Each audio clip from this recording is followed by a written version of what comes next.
All my life, I've admired Confucius. And you people who don't think there's anything in this idea, please note how fast these Asian faces are rising in American life. I think they have something. I'm going to try and just give an account of some ideas and attitudes that have worked well for me. I don't claim that they're perfect for everybody, although I think many of them are pretty close to universal values, and many of them are can't-fail ideas. What are the core ideas that have helped me? Once you have the ideas, of course, they're no good if you don't practice. If you don't practice, you lose it. So I went through life constantly practicing this. Well, I can't tell you what that's done for me. It's made life more fun. It's made me more constructive. It's made me more helpful to others. It's made me enormously rich. You name it, that attitude really helps. Well, luckily, I got at a very early age the idea that the safest way to try and get what you want is to try and deserve what you want. It's such a simple idea. It's the golden rule, so to speak. You want to deliver to the world what you would buy if you were on the other end. There is no ethos, in my opinion, that is better for any lawyer or any other person to have. By and large, the people who've had this ethos win in life, and they don't win just money, just honors and emoluments. They win the respect, the deserved trust of the people they deal with. And there is huge pleasure in life to be obtained from getting deserved trust. And the way to get it is to deliver what you'd want to buy if the circumstances were reversed. Now, occasionally you find a perfect rogue of a person who dies rich and widely known. But mostly these people are fully understood by the surrounding civilization.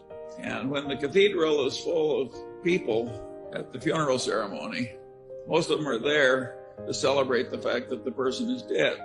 And that reminds me of the story of the time when one of these people died and the minister said, "It's now time for someone to say something nice about the deceased." And nobody came forward. And nobody came forward. And nobody came forward. And finally one man came up and he said, "Well, his brother was worse." That is not where you want to go. That's not the kind of funeral you want to have. You'll leave entirely the wrong example. A second idea that I got very early was that there's no love that's so right as admiration-based love, and that love should include the instructive dead. Somehow I got that idea, and I've lived with it all my life, and it's been very, very useful to me. A love like that celebrated by Somerset Maugham in his book of Human Bondage, that's a sick kind of love. It's a disease. And if you find yourself in a disease like that, my advice to you is turn around and fix it, eliminate it. Another idea that I got, and this may remind you of Confucius too, is that wisdom acquisition was a moral duty. It's not something you do just to advance in life.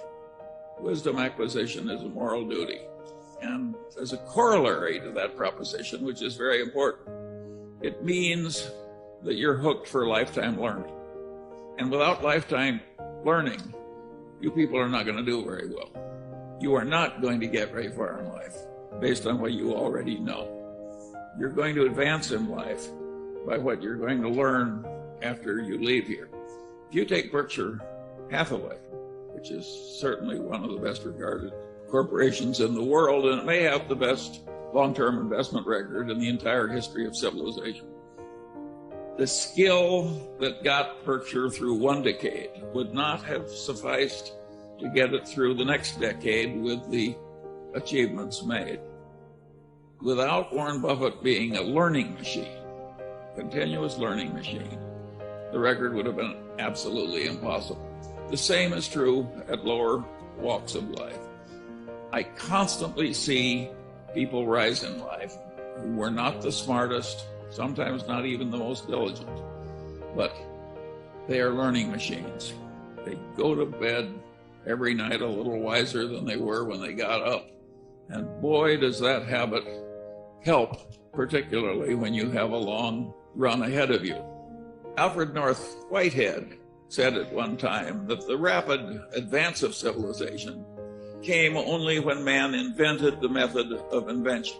And of course, he was referring to the huge growth in GDP per capita and all the other good things that we now take for granted, which happened started a few hundred years ago.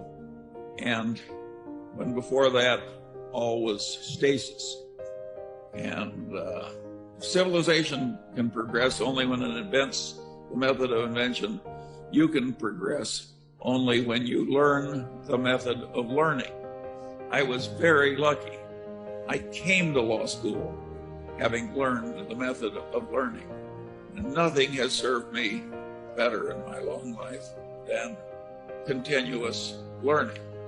And if you take Warren Buffett, if you watched him with a time clock, I would say half of all the time that he spends is just sitting on his ass and reading. And a big chunk of the rest of the time is spent talking one-on-one, either on the telephone or personally, with highly gifted people whom he trusts and who trust him. In other words, it looks quite academic, all this worldly success. Academia has many wonderful values in it. I came across such a value not too long ago. Well, it was several years ago. In my capacity as a hospital board chairman, I was dealing with a medical school academic. And this man, over years of hard work, had made himself know more about bone tumor pathology than almost anybody else in the world. And he wanted to pass this knowledge on to the rest of us, and particularly the people that treat cancer, bone cancer. And how was he going to do it? Well, he decided to write a textbook that would be very useful to other people. Now, I don't think a textbook like this sells 2,000 copies, but those 2,000 copies are in all the major cancer centers of the world. He took a year's sabbatical. He sat down at his computer, and he had all the slides because he saved them and organized them and filed them. He worked 17 hours a day, 7 days a week for a year. That was his sabbatical. At the end of the year, he had one of the great bone tumor pathology textbooks of the world. When you're around values like that, you want to pick up as much as you can. Another idea that was hugely useful to me was that I listened in law school when some wag said, a legal mind is a mind that when two things are all twisted up together and interacting, it's feasible to think responsibly about one thing and not the other. Well, I could see from that one sentence that that was perfectly ridiculous. And it pushed me further into my natural drift, which was into learning all the big ideas and all the big disciplines.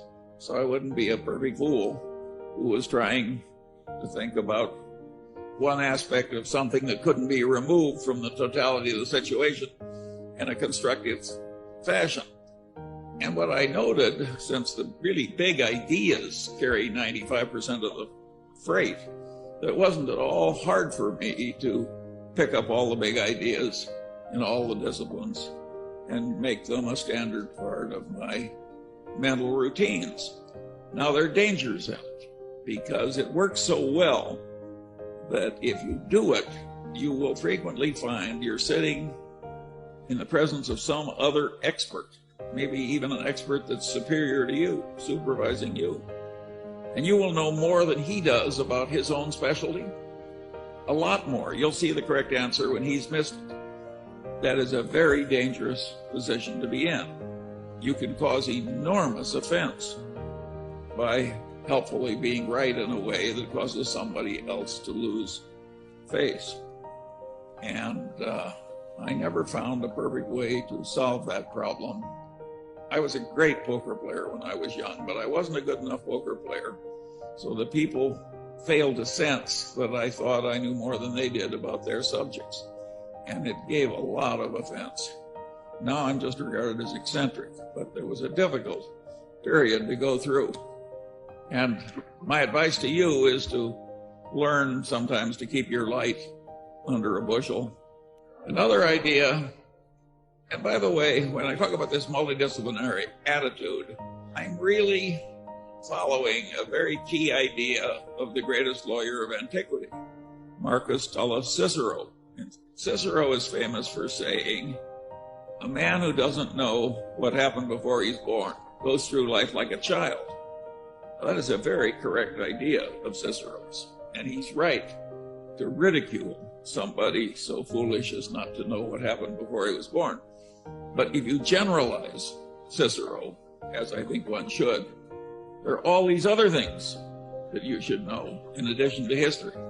And those other things are the big ideas in all the other disciplines. And it doesn't help you just to know them enough so you could prattle them back on an exam and get an A. You have to learn these things in such a way that they're in a mental lattice work in your head and you automatically use them for the rest of your life.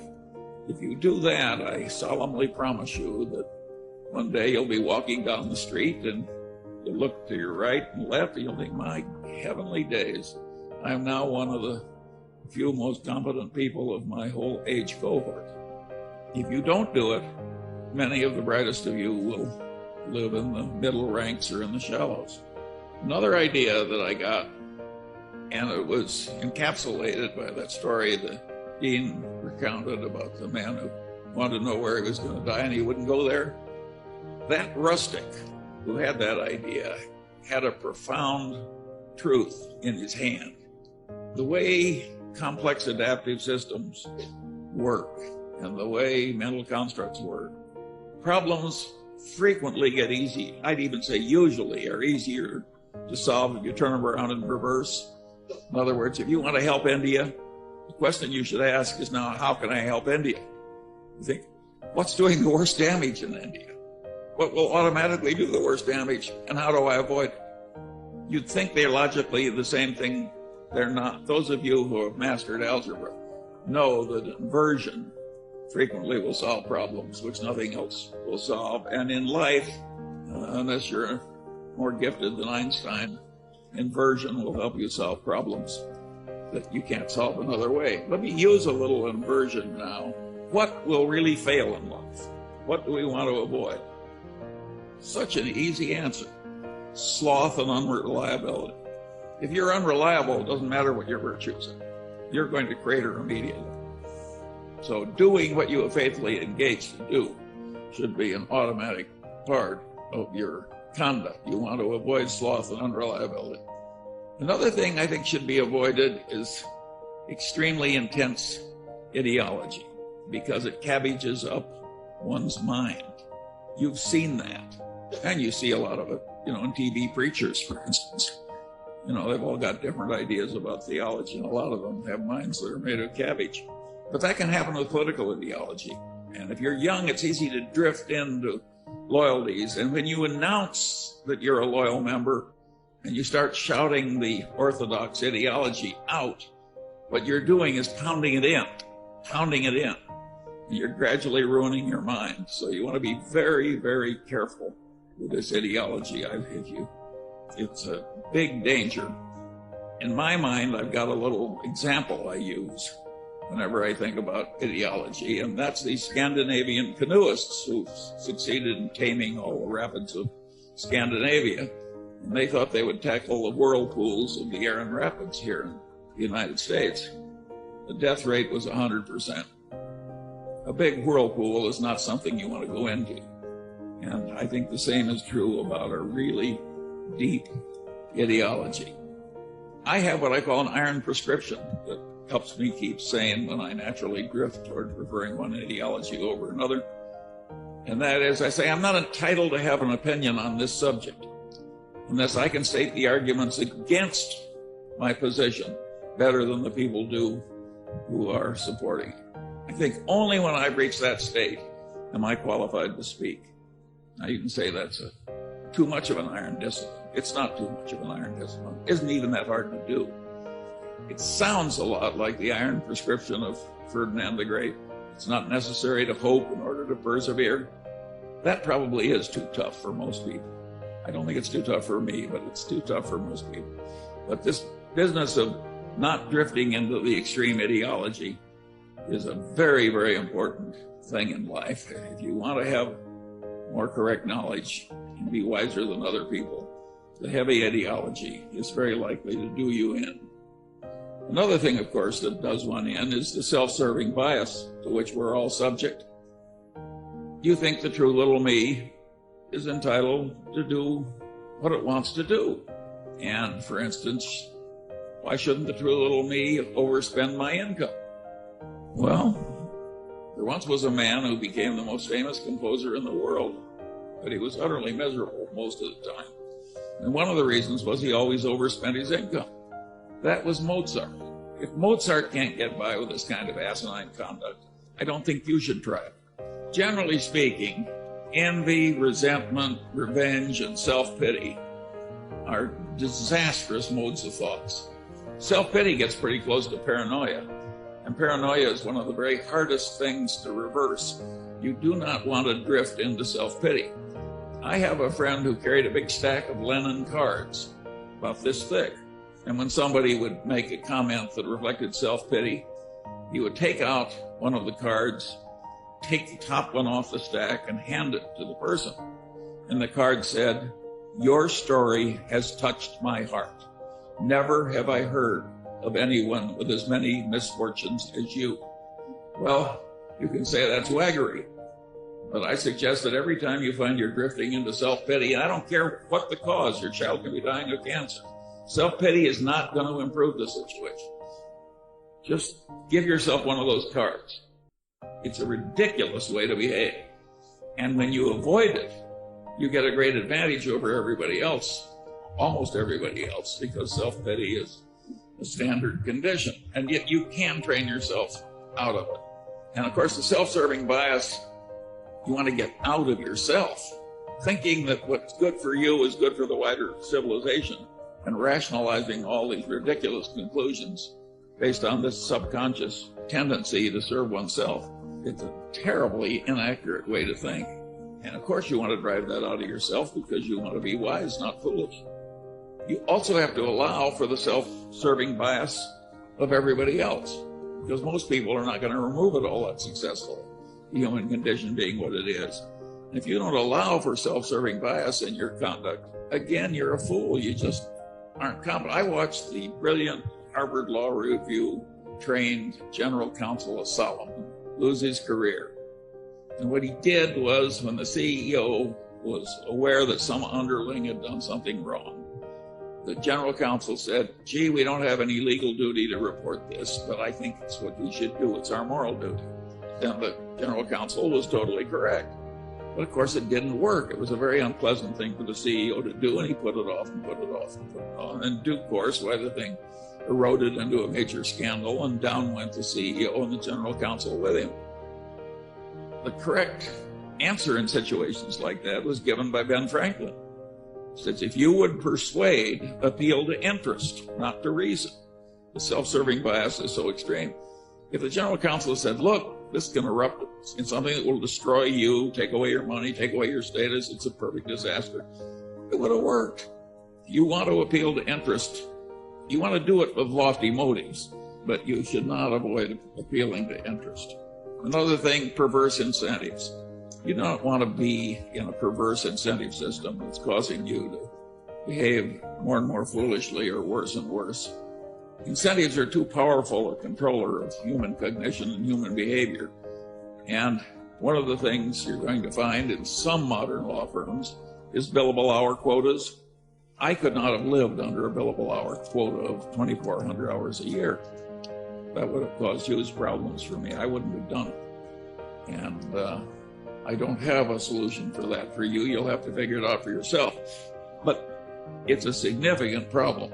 Perverse associations also to be avoided.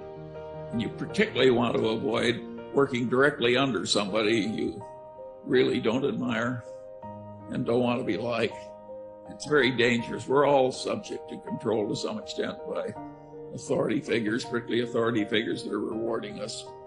And that requires some talent. The way I solved that is I figured out the people I did admire and I maneuvered cleverly without criticizing anybody.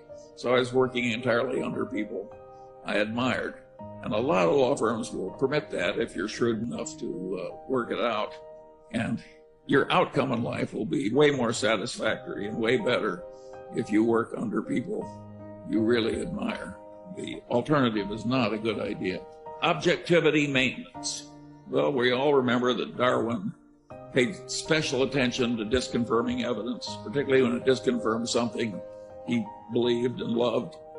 Well, objectivity maintenance routines are totally required in life if you're going to be a correct thinker. And there we're talking about Darwin's attitude, special attention to the disconfirming evidence, and also to checklist routines. Checklist routines avoid a lot of errors. You should have all this elementary wisdom, and then you should go through a mental checklist in order to use it. There is no other procedure that will work as well. A last idea that I found very important is I realized very early that non-egality would work better in the parts of the world I wanted to inhabit. What do I mean by non-egality? I mean John Wooden, when he was the #1 basketball coach in the world, he just said to the bottom 5 players, you don't get to play, your sparring partners. The top 7 did all the playing. Well, the top 7 learned more, remember the learning machine, because they were doing all the playing. And when he got to that system, Wooden won more than he'd ever won before. I think the game of life, in many respects, is getting a lot of practice into the hands of the people that have the most aptitude to learn and the most tendency to be learning machines. And if you want the very highest reaches of human civilization, that's where you have to go. You do not want to choose a brain surgeon from your child among 50 applicants, all of whom just take turns doing the procedure. That's not the way to get the really important. Your airplane's designed that way. You don't want your Berkshire Hathaways run that way. You want to get the power into the right people. I frequently tell the story of Max Planck when he won the Nobel Prize and went around Germany giving lectures on quantum mechanics. And the chauffeur gradually memorized the lecture, and he said, would you mind, Professor Planck, just because it's so boring to stay on our routines, would you mind if I gave the lecture this time and you just sat in front, my chauffeur sat? And Planck said, sure, and the chauffeur got up and he gave this long lecture on quantum mechanics, after which a physics professor stood up in the rear and asked a perfectly ghastly question. And the chauffeur said, well, he says, I'm surprised that in an advanced city like Munich, I get such an elementary question. I'm going to ask my chauffeur to reply. Well, the reason I tell that story is not entirely to celebrate the quick-wittedness of the protagonist. In this world, we have 2 kinds of knowledge. One is Planck knowledge, the people who really know. They've paid the dues, they have the aptitude. And then we got chauffeur knowledge. They have learned to prattle the talk. And they have a big head of hair, they may have fine timbre in the voice, they make an impression. But in the end, they've got chauffeur knowledge. I think I've just described practically every politician in the United States. And you're going to have the problem in your life of getting the responsibility into the people with the Planck knowledge and away for the people who have the chauffeur knowledge. And there are huge forces working against you. Another thing that I found is that intense interest in the subject is indispensable if you're really going to excel in it. I could force myself to be fairly good in a lot of things, but I couldn't be really good in anything where I didn't have an intense interest. So to some extent, you're going to have to follow me in at all feasible. You want to drift into doing something in which you have a natural interest.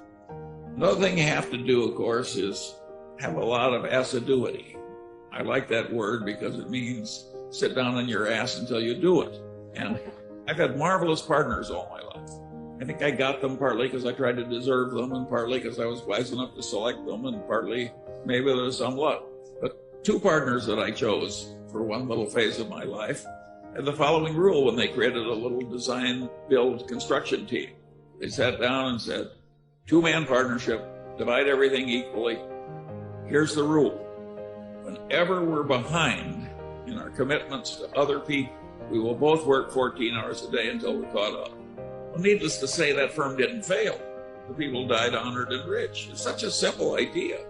Another thing, of course, is the life will have terrible blows in it, horrible blows, unfair blows, doesn't matter. And some people recover and others don't. And there, I think the attitude of Epictetus is the best. He thought that every mischance in life was an opportunity to behave well. Every mischance in life was an opportunity to learn something. And that your duty was not to be submerged in self-pity, but to utilize the terrible blow in a constructive fashion. That is a very good idea. I've got a final little idea, because I'm all for prudence as well as opportunism. My grandfather was the only federal judge in his city for nearly 40 years, and I really admired him. I'm his namesake. And I'm Confucian enough that even now I sit here and I'm saying, well, Judge Munger would be pleased to see me here. So I'm Confucian enough all these years after my grandfather is dead to carry the torch for my grandfather's values. And Grandfather Munger was a federal judge at a time when there were no pensions for widows of federal judges. So he didn't save from his income. My grandmother would have been impenured. Being the kind of man he was, he underspent his income all his life and left her in comfortable circumstances. Along the way, in the 30s, my uncle's bank failed and couldn't reopen. And my grandfather saved the bank by taking over a third of his assets, good assets, and putting them into the bank and taking the horrible assets in exchange. And of course, it did save the bank. And while my grandfather took a loss, he got most of his money back eventually. But I've always remembered the example. And so when I got to college and I came across Houseman, I remembered a little poem from Houseman, and it went something like this. The thoughts of others were light and fleeting, of lovers meeting, luck or fame. Mine were of trouble and mine were steady, and I was ready when trouble came. You can say, who wants to go through life anticipating trouble? Well, I did. All my life I've gone through life anticipating trouble. Here I am well along in my 84th year, and like Epictetus, I've had a favored life. It didn't make me unhappy to anticipate trouble all the time and be ready to perform adequately if trouble came. It didn't hurt me at all. In fact, it helped me. So I quit claim to you, Houseman and Judge Munger. The last idea that I want to give to you is in your own life, what you want is a seamless web of deserved trust. And if your proposed marriage contract has 47 pages, my suggestion is you not enter. My sword I leave to him who can wear it.